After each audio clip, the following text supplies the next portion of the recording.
Class 12 অর্থাৎ দ্বাদশ শ্রেণীর জন্য বাংলার অনলাইন ক্লাসে তোমাদের সকলকে স্বাগত। আজকের ক্লাসটি তোমরা যারা 2022 সালে উচ্চ মাধ্যমিক পরীক্ষা দিতে চলেছো তোমাদের জন্য অত্যন্ত গুরুত্বপূর্ণ। আজকের ক্লাসে তোমাদের বাংলার সিলেবাসের অন্তর্ভুক্ত একটি অত্যন্ত গুরুত্বপূর্ণ কবিতা জীবনানন্দ দাশ রচিত শিকার কবিতা। এই কবিতাটির সম্পূর্ণ টেক্সট ভিত্তিক আলোচনা করব, একদম ক্লাসের মতো করে বোঝাবো। ভিডিওটি প্রথম থেকে শেষ পর্যন্ত দেখো, আশা করি আজকের ক্লাস থেকে তোমরা অনেকটাই উপকার পাবে। এখনই সাবস্ক্রাইব করে নাও বাংলা টিউটর ইউটিউব চ্যানেলকে। আমাদের দেওয়া নোটস, সাজেশনস এবং বিভিন্ন আলোচনামূলক ভিডিও নোটিফিকেশন সঠিক সময়ে পাওয়ার জন্য। জীবনানন্দ দাশ রচিত শিকার কবিতার মূল টেক্সট ভিত্তিক আলোচনায় পৌঁছানোর আগেই আমাদের খুব সংক্ষেপে জেনে নিতে হবে এই শিকার কবিতার উৎস প্রসঙ্গে, অর্থাৎ আমাদের পাঠ্য এই কবিতাটি কোথা থেকে গ্রহণ করা হয়েছে। জীবনানন্দ দাশ রচিত শিকার কবিতাটি বনলতা সেন কাব্যগ্রন্থ এবং মহাপৃথিবী কাব্যগ্রন্থ, এই দুটোই কিন্তু সঠিক হবে। এই দুটো কাব্যগ্রন্থ থেকেই কিন্তু গ্রহণ করা হয়েছে। অর্থাৎ আমরা যদি বনলতা সেন কাব্যগ্রন্থ দেখি সেখানেও আমরা এই শিকার কবিতাটা পাবো, মহাপৃথিবী কাব্যগ্রন্থ দেখি সেখানেও কিন্তু এই শিকার কবিতাটা আমরা পাবো। সুতরাং পরীক্ষায় যদি দুটোর মধ্যে একটা দিয়ে দেয় যে এই শিকার কবিতার উৎস প্রসঙ্গে, দুটোকেই কিন্তু সঠিক ধরা হবে। অর্থাৎ যারা উত্তর বনলতা সেন করবে বা বনলতা সেন লিখে আসবে সেটাও যেমন সঠিক, মহাপৃথিবী কাব্যগ্রন্থ লিখলেও সঠিক। তাহলে আরেকবার রিপিট করছি যে শিকার কবিতাটি বনলতা সেন কাব্যগ্রন্থ থেকে এবং মহাপৃথিবী কাব্যগ্রন্থ থেকে গৃহীত হয়েছে।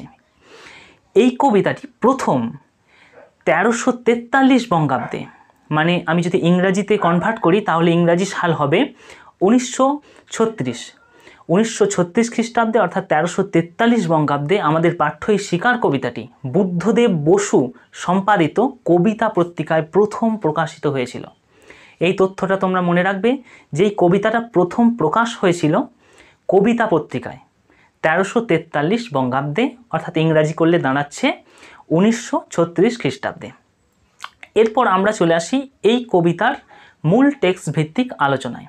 দেখো আমার কাছে টেক্সট বই ইতিমধ্যে নেই, তাই আমি ফোনের মাধ্যমেই তোমাদের যে টেক্সট বই সেটাকে দেখার চেষ্টা করছি। কবিতাটা শুরু হচ্ছে দেখো এইভাবে। প্রথম যে লাইন অর্থাৎ ভোর, এই শব্দটাই কিন্তু একটা লাইন। অনেকে এটা মানে ঠিকঠাক বুঝতে পারো না, এটা কিন্তু একটা লাইন, এটা একটা মানে কবিতার পুরো লাইন। ভোর, প্রথমেই কবি জীবনানন্দ দাশ এখানে উল্লেখ করে দিচ্ছেন যে এই কবিতাটার যে প্রেক্ষাপটটা বা এই কবিতাটার রচনার যে পরিবেশ সেটা হচ্ছে ভোরের পরিবেশ। তিনি প্রথমেই আমাদের জানিয়ে দিলেন। এরপর তিনি জানাচ্ছেন কি, দেখো, আকাশের রং ঘাস ফড়িংয়ের দেহের মতো কোমল নীল। অর্থাৎ ভোরের কোনো পরিবেশে আকাশের রংটাকে দেখা যাচ্ছে কেমন না, ঘাস ফড়িংয়ের দেহের মতো কোমল নীল। অর্থাৎ আকাশ খুব স্বচ্ছ নীল নয়, কোমল নীল, হালকা লাইট নীল। এবং নীলটাকে তিনি তুলনা করছেন।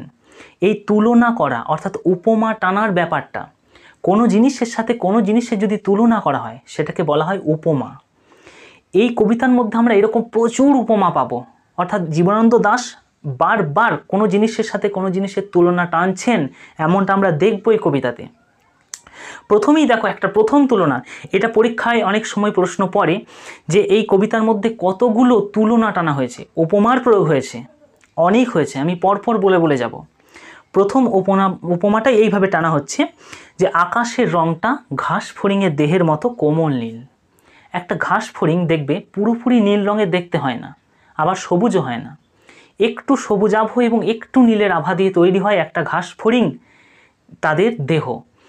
এখানে জীবনানন্দ দাশ বলছেন যে একটা ভোর, সেই ভোরের পরিবেশে আকাশের রংটা হয়েছে এই রকমই, খুব হালকা নীল।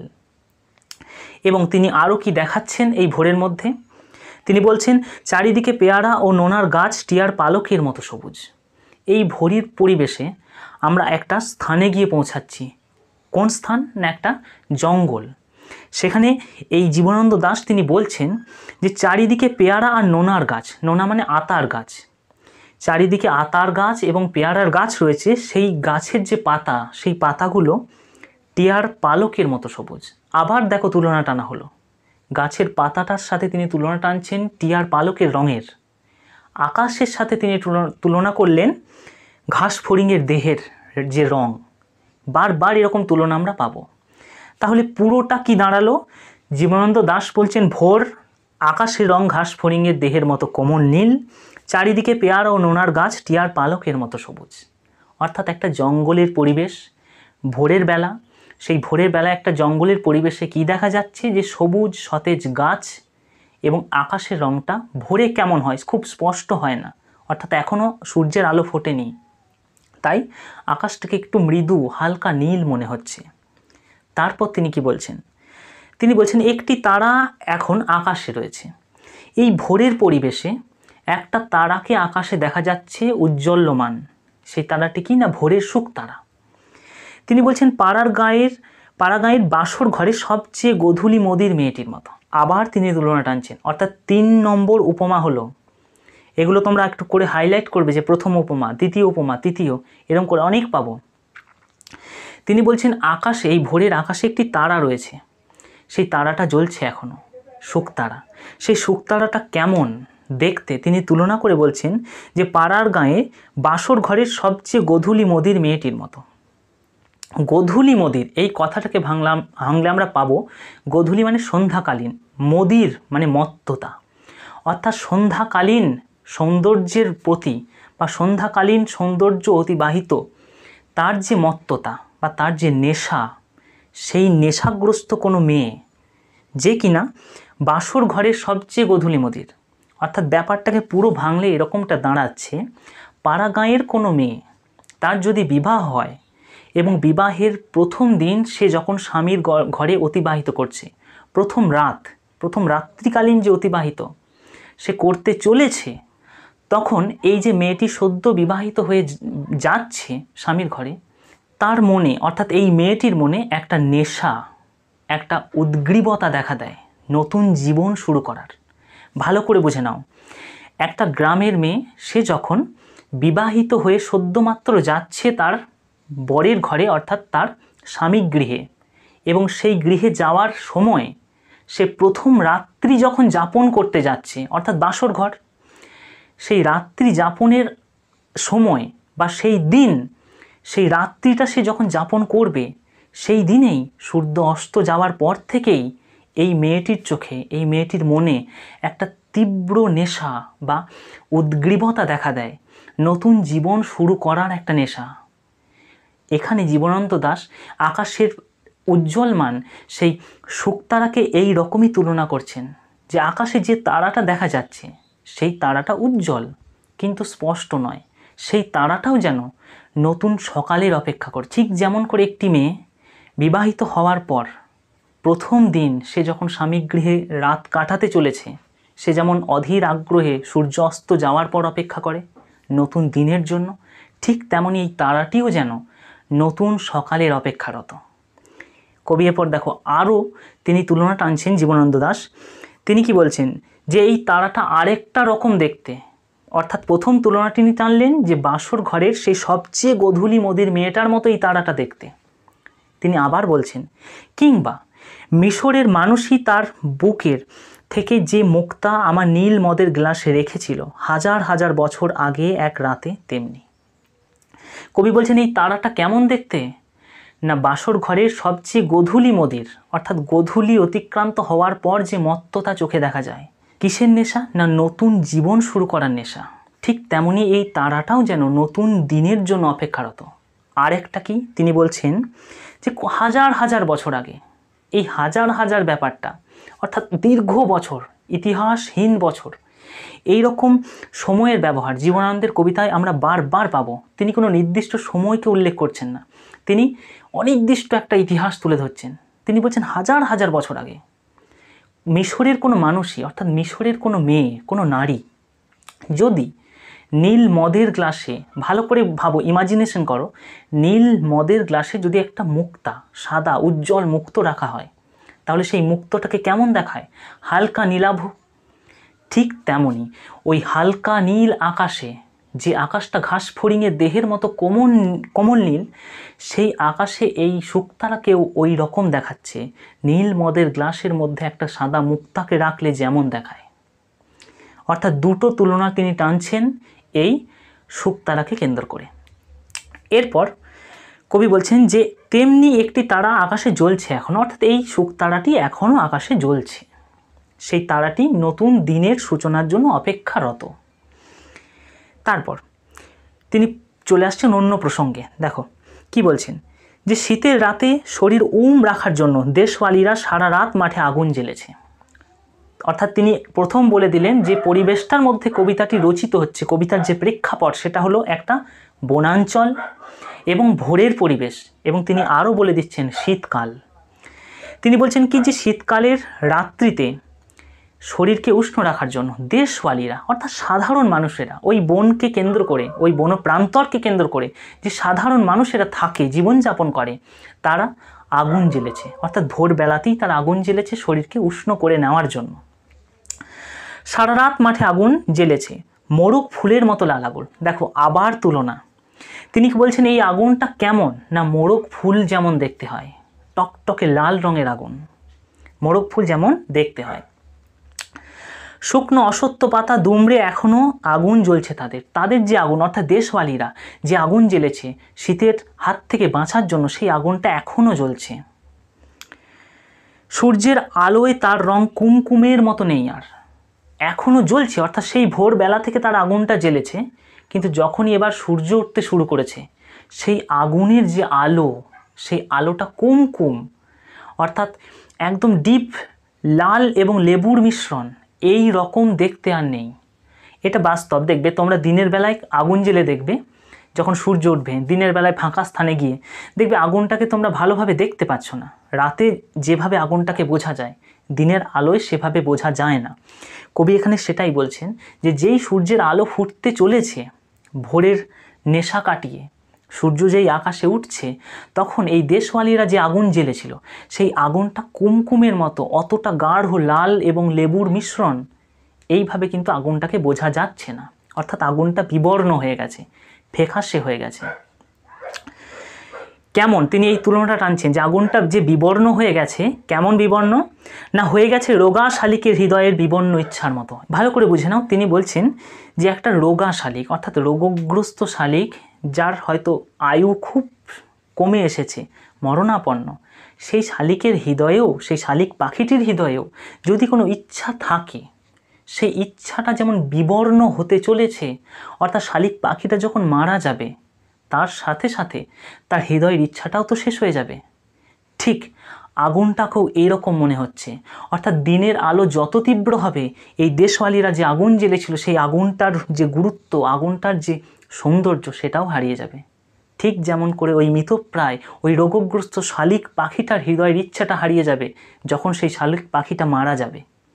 দুর্দান্ত তুলনা, কিন্তু এই তুলনাটা তোমাদের একটু ভালো করে খেয়াল রাখতে হবে। অনেক ব্যাখ্যা যারা করে কবিতার, অনেক শিক্ষক এই জায়গাটা কিন্তু ধরতে পারে না, যে রোগা শালিক মানে রোগগ্রস্ত শালিক, যে পাখি, যে শালিক পাখিটি মরতে চলেছে, সেই পাখিটির হৃদয়েও যদি কোনো ইচ্ছা, একটু ইচ্ছাও যদি থাকে, কোনো ইচ্ছা থাকতে পারে যে স্বাধীন আকাশে উড়ব, সেই ইচ্ছাটা সে যখন মারা যাবে, সেই রোগগ্রস্ত পাখিটি, সেই ইচ্ছাটাও তো তার সাথে হারিয়ে গেল। এখানে কবি জীবনানন্দ এই তুলনাটাই টানছেন, যে আগুনটা তীব্র ছিল যখন ভোর ছিল, আস্তে আস্তে যত সূর্য উঠছে, যত সূর্যের তেজ বাড়ছে, আলো বাড়ছে, ততই যেন এই আগুনটাও ফুরিয়ে যাচ্ছে। যেমনভাবে ওই মৃতপ্রায় শালিক পাখিটির হৃদয়ের ইচ্ছাটা ফুরিয়ে যাবে একদিন। তারপর দেখো কবি বলছেন যে সকালের আলোয় টলমল শিশিরে চারিদিকের বন ও আকাশ ময়ূরের সবুজ নীল ডানার মতো ঝিলমিল করছে। বলছে চারিদিকের যে শীতকাল বলেছে, অর্থাৎ শিশির পড়েছে, সেই শিশিরের যে সতেজতা এবং তার সাথে সূর্যের আলোয় এই বনপ্রান্তর একদম যেন ঝিকমিক করে উঠছে। কেমন, এখানেও তিনি তুলনা টানছেন, বলছেন ময়ূরের সবুজ নীল ডানার মতো। অর্থাৎ ময়ূরের ডানার মধ্যে যে সবুজ আর নীলের মিশ্রণ, এই রকমই ঠিক যেন এই বনপ্রান্তর ঝকমক করে উঠছে।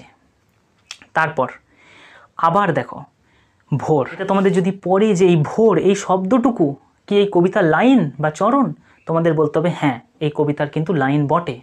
এটা মাথায় ভালো করে ঢুকিয়ে নেবে, এইটুকু শব্দটা অনেক ব্যাখ্যা। দেখো পরে দেখো চলে এসেছে যে ভোর, কবি প্রথম ভোর বলেছিলেন, সেখানে তিনি একটা পরিবেশের চিত্র আঁকলেন। কেমন না, ভোরে একটা বনপ্রান্তরের পরিবেশ কেমন, সূর্য উঠছে, দেশওয়ালিরা কিছু আগুন জ্বেলেছে, এরকম একটা পরিবেশের তিনি কথা বললেন। আকাশে একটি তারা জ্বলছে, শুকতারা, সেই তারাটা কেমন দেখতে, এরকম তিনি নানান প্রসঙ্গ তুলে ধরলেন। এরপরে তিনি ওই ভোরের পরিবেশেই, অর্থাৎ যে ভোরের কথা বলছেন, যেই দিনের ভোরের কথা বলছেন, সেই দিনের সেই সময়ের ভোর, সেই প্রসঙ্গেই তিনি অন্য একটা গল্প, অন্য একটা কাহিনী তুলে আনছেন। অর্থাৎ ভালো করে বুঝে নাও, এখানে পরীক্ষাতে প্রশ্নই পড়ে যে দুটো ভোরের মধ্যে, এই কবিতায় যে দুবার ভোরের উল্লেখ রয়েছে, সেই দুবার ভোরের মধ্যে দুদিকের কাহিনী বদলে যাচ্ছে, দুটো কাহিনী বা দুটো গল্প তৈরি হচ্ছে। সেই দুটো গল্পের কিন্তু উল্লেখ তোমাদের করতে হবে। প্রথম গল্পটা আমি বললাম যে একটা বনপ্রান্তরের পরিবেশ, ভোরের সূর্য ওঠাকালীন। এটা দ্বিতীয় গল্প, সেটা আমরা পড়তে চলেছি যে ওই একই ভোরে অন্যদিকে আরেকটা ঘটনাও ঘটে যাচ্ছে। এই দুটো ঘটনাকে কিন্তু তোমাকে একটু বুঝে নিতে হবে কি ঘটছে, এটা খুব গুরুত্বপূর্ণ। বলছে ভোর, ওই একই ভোর, সারা রাত চিতাভাগিনীর হাত থেকে নিজেকে বাঁচিয়ে বাঁচিয়ে নক্ষত্রহীন মেহগনির মতো অন্ধকারে সুন্দরীর বন থেকে অর্জুনের বনে ঘুরে ঘুরে সুন্দর বাদামি হরিণ এই ভোরের জন্য অপেক্ষায় ছিল। বলছে এই যে ভোর, একদিকে এই পরিবেশ, বনের পরিবেশ এত সুন্দর স্নিগ্ধ হয়ে উঠছে, ঠিক তারই মাঝে একটা হরিণ, সে চিতাবাঘের হাত থেকে বাঁচার জন্য, অর্থাৎ চিতাবাঘ তাকে তাড়া করেছে, সে সারা রাত এই বনে ঘুরে বেরিয়েছে। সে অবশেষে ভোরের জন্য অপেক্ষা করছে যে কখন সূর্যের আলো ফুটে উঠবে, তাহলেই হয়তো সে বেঁচে যাবে। অর্থাৎ রাত্রি আলোতে সে বনপ্রান্তের মধ্যে দিশেহারা, সূর্যের আলো ফুটলেই হয়তো সে তার আশ্রয়স্থলে যেতে পারবে, সে বেঁচে যাবে। সেই চেষ্টা সে সারা রাত ধরে করেছে এই সুন্দর বাদামি হরিণটি। কবি এখানে সেটাই তুলে ধরছে যে একদিকের ভোরের পরিবেশ যেখানে স্নিগ্ধকর, শান্ত, মানুষকে একটু আনন্দ দেয়, কিন্তু আরেক দিকেই রয়েছে এই বনের মধ্যেই বেঁচে ওঠা প্রাণীর সংঘর্ষ, বেঁচে থাকার লড়াইয়ের ইতিহাস। তিনি বলছেন দেখো যে নক্ষত্রহীন মেহগুনির মতো অন্ধকারে সুন্দরীর বন থেকে অর্জুনের বনে, অর্থাৎ এই সুন্দরীর বন থেকে অর্জুনের বনে তিনি এই হরিণটা ঘুরে বেরিয়েছে সারা রাত ধরে নিজেকে একটু বাঁচানোর জন্য, চিতাবাঘিনীর হাত থেকে বাঁচানোর জন্য। দেখো কি বলছে তারপর, এসেছে সে ভোরের আলোয় নেমে। কে? এই বাদামি হরিণটি ভোরের আলোতে নেমে এসেছে। ভোরের আলো ফুটলেই সে জানে সে বেঁচে যাবে, তার প্রাণ আর যাবে না, সে বেঁচে গেল। তাই এই বাদামি হরিণটি ভোরের আলোয় বেরিয়েছে। এতক্ষণ, অর্থাৎ ভোরের আলো যতক্ষণ না ফুটেছে, সে কিন্তু লুকিয়েছিল কোথাও। এই চিতাবাঘিনী তাকে তাড়া করে বেরিয়েছিল, সে ক্রমাগত সারা রাত ধরে লুকিয়ে লুকিয়ে বেড়াচ্ছিল। ভোরের আলো ফোটা মাত্র সে বেরিয়ে এসেছে। কচি বাতাবি লেবুর মতো সবুজ সুগন্ধি ঘাস ছিঁড়ে ছিঁড়ে খাচ্ছে। আবার দেখো উপমা, আবার তুলনা টানছেন কবি জীবনানন্দ দাশ। তিনি কি বলছেন, যে সুন্দর বাদামি হরিণটি যে সারা রাত ক্লান্ত, সে নিজেকে বাঁচানোর প্রাণপণ চেষ্টা করেছে, সে কি করছে না, সে এই কচি বাতাবি লেবুর পাতার মতো যে ঘাস, অর্থাৎ সতেজ ঘাস, সেই ঘাস খাচ্ছে। দেখো তারপর, নদীর তীক্ষ্ণ শীতল ঢেউ এসে নামলো। তীক্ষ্ণ ঢেউ, নদীর ঢেউ আবার তীক্ষ্ণ হয় নাকি? তোমাদের মনে এটা জাগতে পারে যে নদীর ঢেউয়ের জলেও কি শার্পনেস থাকে? তীক্ষ্ণ এই জন্যই বলা হচ্ছে, শীতকালের জল, অর্থাৎ ভোরের সকালে তোমাকে যদি শীতকালের জলের মধ্যে স্নান করতে হয় বা জলে ডুবতে হয়, সেই জলটা কিন্তু একদম ছুরির ফলার মতো আঘাত করে। এখানে এই প্রসঙ্গটাই জীবনানন্দ তুলছেন যে শীতকালের পরিবেশে ভোরের বেলায় যে জলের যে পরিবেশ থাকে, অর্থাৎ এখানে বলছে দেখো যে নদীর যে জলের ঢেউ, সেই জলটা কিন্তু শীতকালের জন্যই তীক্ষ্ণ হয়ে উঠেছে। অর্থাৎ গায়ে হাত দিলেই যেন একটা কঠিন ঠান্ডা হঠাৎ আক্রমণ করে উঠবে, সেই জন্যই তীক্ষ্ণ বলা হচ্ছে। যে নদীর সেই তীক্ষ্ণ জল, অর্থাৎ কঠিন শীতল জল, সেই জলে কিন্তু এই বাদামি হরিণটি নেমে গেল। ঘুমহীন ক্লান্ত বিহ্বল শরীরটাকে স্রোতের মতো একটা আবেগ দেওয়ার জন্য। কেন এই হরিণটা ওই এত শীতকালে সে হঠাৎ ভোরের বেলায় জলে নামলো না? এই সারা রাত সে ঘুমোয়নি, সারা রাত সে চিতাবাঘিনীর হাত থেকে বাঁচার প্রাণপণ চেষ্টা করেছে, তাই সে এই জলে নেমে পড়ল এই ঘুমহীন শরীরটাকে একটা ফ্রেশনেস, অর্থাৎ একটা ঠান্ডা আবেশ দিতে, একটা সতেজতা দিতে। তারপর দেখো, অন্ধকারের হিম কুঞ্চিত জরায়ু ছিঁড়ে ভোরের রৌদ্রের মতো একটা বিস্তীর্ণ উল্লাস পাবার জন্য। অন্ধকারের জরায়ু, জরায়ু মানে কি? যেখান থেকে সন্তান উৎপন্ন হয়, অর্থাৎ উৎস, এইটা ধরে রাখো। অর্থাৎ মানুষ্য জীবের সৃষ্টির উৎস হচ্ছে জরায়ু। এইরকম এখানে প্রসঙ্গ টানছেন যে অন্ধকারের হিমকুঞ্চিত জরায়ু, অর্থাৎ অন্ধকারের এই শীতের পরিবেশে অন্ধকার এবং সেই অন্ধকারের যে উৎস আছে সেই উৎসকে ছিঁড়ে অর্থাৎ অন্ধকারকে সরিয়ে ভোরের রৌদ্র যেমন ওঠে, অর্থাৎ শীতকালের দিনে রাত্রি হয় আরও শীতল, ভোরের রোদ উঠলেই মানুষ হয়তো একটু আরাম বোধ করে, ঠিক এই প্রসঙ্গটাই তুলছেন যে ভোরের রোদ যখন ওঠে শীতকালের দিনে যে শীতের পরিবেশ, শীতের যে রাত্রি, তার যে জরায়ু অর্থাৎ তার যে উৎস, এই উৎসস্থলটাকে ভেঙে দিয়ে যখনই সূর্য ওঠে সে সূর্য একটা উল্লাস নিয়ে আসে, আনন্দ নিয়ে আসে মানুষ্য প্রজাতির মধ্যে। এই হরিণটাও ঠিক তেমনভাবে উল্লাসে মেতে ওঠার জন্য, অর্থাৎ একটা নতুন জীবন সে পেয়েছে, সে সারা রাত চিতাবাঘিনীর হাত থেকে বেঁচেছে, তাই তার জীবনের একটা উল্লাস সে ফিরে পেয়েছে, তাই সে এই জলে নেমে গেল একটা উল্লাস পাওয়ার জন্য, একটা ফ্রেশনেস, সতেজতা পাওয়ার জন্য। এই নীল আকাশের নিচে সূর্যের সোনার বর্ষার মতো জেগে ওঠে। এই নীল আকাশের নিচে সে, এই হরিণটা কেমন না সোনার বর্ষার মতো, সোনার বর্ষার মতো যেন দ্রুত গতিসম্পন্ন সে হতে চাইছে। সাহসে, সাধে, সৌন্দর্যে হরিণীর পর হরিণীকে চমক লাগিয়ে দিতে চাইছে। অর্থাৎ এই হরিণটা নিজেকে বাঁচিয়েছে, সারা রাত ধরে সে সীতাভাগিনীর হাতে মরবে কি বাঁচবে এই লড়াই করেছে, সে বেঁচে উঠেছে অবশেষে। তাই সে, এই হরিণটা চেষ্টা করছে যে একের পর এক হরিণীকে, অর্থাৎ হরিণীকে, ভালো করে বুঝবে, বিপরীত লিঙ্গের প্রতি আকর্ষণ, প্রেমের সম্পর্ক, চমক লাগিয়ে দেওয়া। অর্থাৎ এই হরিণটা নিজেকে জাহির করতে চাইছে না সে কতটা সাহসী, সে কতটা কষ্ট করতে পেরেছে, না সে চিতাবাঘিনীর হাত থেকে বাঁচতে পেরেছে। এটাই তার একটা গর্ব এই হরিণটার। তাই সে হরিণীকে চমক লাগাতে চাইছে, যে একের পর এক হরিণীকে সে চমক লাগাবে, না সে বেঁচে ফিরে এসেছে, এটাই অনেক তার কাছে। এই আনন্দটাতেই এই হরিণটা যেন মাতোহারা। এই আনন্দ থাকে কিনা দেখি, দেখো। তারপর একটা অদ্ভুত শব্দ, এরপরই প্যারাতে আমরা কি দেখতে পাচ্ছি যে একটা অদ্ভুত শব্দ হলো। শব্দটা অদ্ভুত কেন? শব্দ কখন অদ্ভুত হয়? শব্দ তখনই অদ্ভুত হয় যে শব্দটা কাঙ্ক্ষিত নয়। অর্থাৎ এই বনের পরিবেশে এই ভোরের মধ্যে এমন একটা শব্দ, গুলির শব্দ, যেই গুলির শব্দটা কাঙ্ক্ষিত, অর্থাৎ আশা করা ছিল না, অর্থাৎ কাঙ্ক্ষিত ছিল না, কিন্তু সেই গুলির শব্দটা এলো। নদীর জল মচকা ফুলের পাপড়ির মতো লাল। অর্থাৎ যে হরিণটা এই নদীর জলে নিজের শরীরকে একটা ফ্রেশনেস বা সতেজতা দেওয়ার জন্য নেমেছিল, সেই নামা মাত্রই এই হরিণটিকে গুলিবিদ্ধ করা হলো। হরিণটি মারা গেল এবং এই নদীর জল হয়ে উঠল লাল, মচকা ফুলের পাপড়ির মতো টকটকে লাল। অর্থাৎ হরিণটির রক্তে লাল হয়ে গেল এই নদীর জল। অর্থাৎ এখান থেকে আমরা বুঝতে পারলাম গোপনে এই হরিণটাকে চিতাবাঘ বা চিতাবাঘিনী যেমনভাবে তাড়া করছিল, ঠিক তেমনভাবে গোপনে কিছু মানুষ এই হরিণটিকে হত্যা করার জন্য অপেক্ষারত ছিল। তারা শিকার করবে বলে বসেছিল যে এই হরিণটাকে শিকার করব। যেই এই হরিণটা জলে নামলো, সেই নামার সাথেই জলে নামার একটা আওয়াজ তৈরি হলো, সেই মাত্র গুলি চলল হরিণটাকে উদ্দেশ্য করে, হরিণটা মারা গেল। দেখো তারপর বলছে আগুন জ্বললো আবার। দেখো প্রথমবার আগুন জ্বলেছিল, দেশওয়ালিরা শীতের রাতে শরীরকে উষ্ণ করার জন্য আগুন জ্বেলেছিল। দ্বিতীয়বার আবার আগুন জ্বলল, কিন্তু এই আগুন আর ওই আগুনের মধ্যে অনেক পার্থক্য। আগের বারের আগুনটা, দেশওয়ালিরা যখন যে আগুন জ্বেলেছিল সেটা ছিল নিতান্তই প্রয়োজনে আগুন, অর্থাৎ প্রয়োজনে আগুন জ্বালা। তারা কিন্তু শখে আগুন জ্বালেনি, প্রয়োজনে। শীতের রাতে শরীরকে উষ্ণ করার জন্য আগুন জ্বালা প্রয়োজন, তাই তারা আগুন জ্বেলেছিল।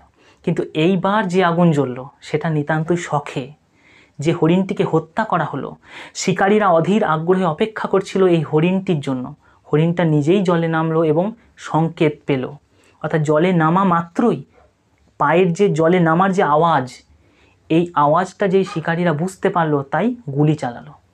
গুলি চালানো মাত্রই এই নদীর জল লাল হয়ে গেল হরিণের রক্তে, এবং এই হরিণের যে মাংস তৈরি হয়ে এলো তার জন্যই আগুন জ্বালানো হলো।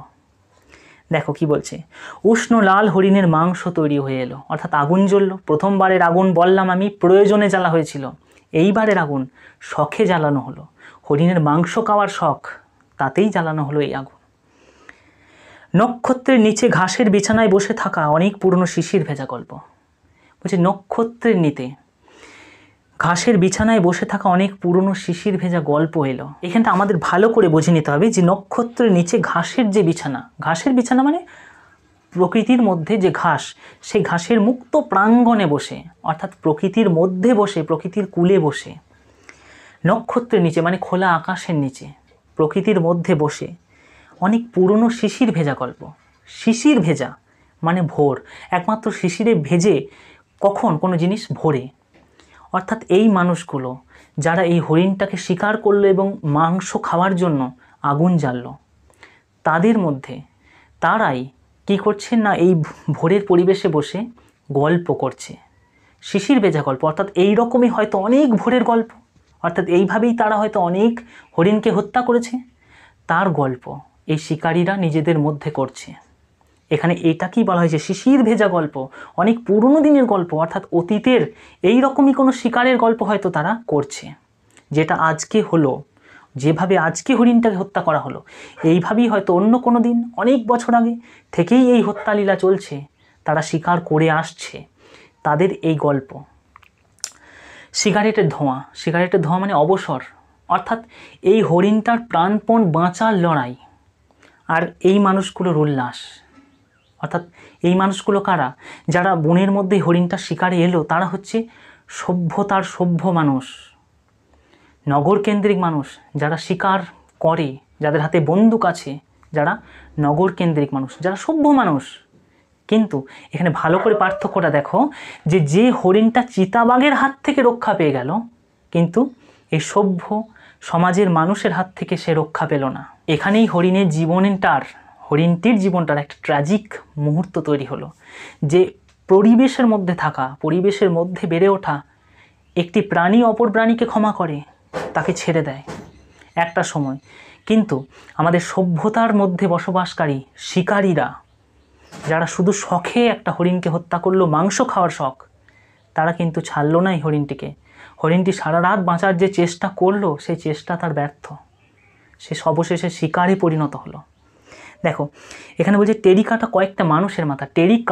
টেরিকাটা মানে শীতে করা এই জন্যই বলা হচ্ছে সভ্য মানুষ। সভ্য মানুষরাই চিরুনি দিয়ে তার চুলের যে সৌন্দর্য তৈরি করে। তাই যে মানুষগুলো এই শিকার করলো, তারা সভ্য মানুষ, তারা কোনো বনের বর্বর মানুষ নয়। তারা হলে কিন্তু করতো না, এই হরিণটাকে ছেড়ে দিত।